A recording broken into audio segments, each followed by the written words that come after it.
दिनै एनुवेल जितु लिभ मोनो जायफ्रा कनभिक्ट जायो बिथांमोना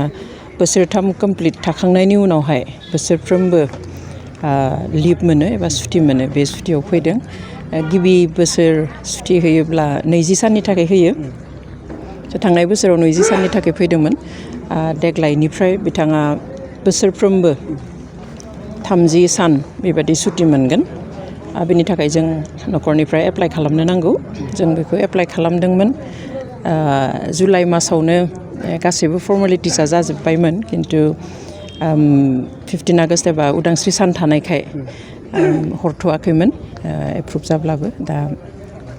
उदांस्रि सान जोबनाय लोगो लोगो मैया जों लाइजामखौ मोनबाय ओमफ्राय दिनै फैदों 30 डेज एबा 30 सान न'आव थागोन जोंनि मिथिनायाव जितु सारा दाबो सरकारनि आखायावनो दङ दिनै बेयाव फैबाय बे बेलायाव सारा जितु सरकारनि आवथायावनो दङ अब्लाबो दिनै सारा बेयाव फैबाय दा किसुमाना गोबां दान्थे बिदान्थेबो बाथ्रा बुंनायखौ नुनो मोनो सोरनिबा अननायाव थुनज्लायनायाव लाबोदों नामा ना बेनि थाखाय रावबो जेबो खालामनो नाङा बे एक्ट दंखायो प्रेजेन्ट एक्ट भारतनि संबिधानावनो जे जाया कनभिक्ट जायो बियो बोसोरथाम कमप्लिट जुदि थाखाङो बोसोरथाम कनभिक्ट जाखांनानै जेलाव थानायनि उनावहाय सुटि मोनखायो ओमफ्राय बेनि थाखाय सोरबा सोरखारनि गोहोम बा सोरबा दैदेनगिरिनि बुंनाय बिनि थाखाय जेबो नङा जेबो लेना देना गैया बेयावहाय जोङो फर्मेलि अफिसाव एप्लाइ खालामनो नांगौ आरो बे मथे आइजि प्रिजन अफिसनिफ्राय बिसोर एप्रुभ खालामो जोंनि जायगायावहाय रिपर्ट लाहरो जोंनि डिस्ट्रिक्टनिफ्राय डिसि ओमफ्राय एसपि लकेल पुलिस स्टेशन बिसोर गासैबो मोनसे जथायहै न' नायनानै सिटुएशनफोरखौ नायनानै मोनसे रिपर्ट हरो आरो बिनि सायावसो एप्रुभेल होयो बेयाव रावनिबो आखाइ थाया जितु सारा 30 सान न'आव थागोन माबा मोनसे सरकारनिफ्राय बेबायदि निर्देशफोर दङ नामा सारनि सायाव बेबायदि थायो जिहेतु जेल जाबाय थानाय मानसि बेवहाय बिथाङा दा पाब्लिक मिटिंफोर खालामनो हानाय नङा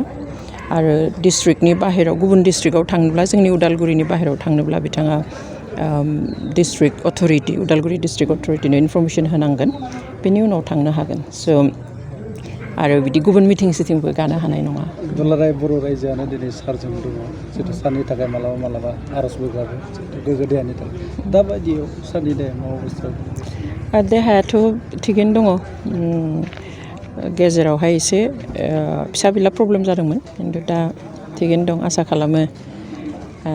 आफा इसोरा जेब्लायबो बिदिनो मोजाङैनो लाखिबाय थागोन गोसो आरो देहा मोननैखौबो थांफिननाय डेटआ 19 19 सेप्टेम्बर बे बारावहाय 30 साननि थाखाय फैबाय आरो अराय समनि थाखाय माब्लाबाथो फैगोन होनना नोंथाङा सानो बेखौथ' आं साननाय बादि बा नोंथां साननाय बादि जानायमोनब्लाथ' जों बुंनोनो हागौमोन सिगाङावनो खिन्थु दायो जिथु स्टेटआ सुप्रिम कर्टआव थानाय केसआ दा जोङो एप्रिलनिफ्राय हियारिं डेट मोनाखै मोनैनि जाहोना एप्रिल दानावहाय जों खबर मोनफैबाय जोंनि सुप्रिम कर्टनि एडभकेटआ बुंबाय जे जोंनि जाय जाज मेइन जाज माने 2 जाजेस बेन्च जेरावहाय बे केसखौ सायदों सासेया थांलाय फैलाय जाबाय थायो खिन्थु सासेया पार्मानेन्टलि बेयाव थायो थ' बिथांखौ केरालानि जिथु सबरिमाला केस बे सबरिमाला केसखौ रिअपेन खालामनायावहाय बेखौ डेइलि बिसार खालामनाय जागोन बेवहाय जोंनि माबाखौ लांथ'नाय जागोन जाजखौ बेवहाय एपइन्ट खालामनाय जाथ'दों होननानै 9 जाजेस बेन्चमोन बियो बेवहाय बिथांखौ लांदोंमोन बेयाव जोंनो खबर हरदों जे बे 3 उइक्स लागोन सप्ताथामाव बे केसा जोबगोन बेनि उनाव जोंनि हियारिंआ जाफिनगोन नाथाय सप्ताथामाव जोबाखसै बेनि उनाव मास मोनसे लाबाय जोबाखसै बेनि उनावहाय जुननि 1 थारिखनिफ्राय 12 जुलाइसिम सामार ब्रेक जाबाय गरम बन्द मोनबाय सुप्रिम कर्टआ थालायबाय ओमफ्राय दा नै दिनैथ'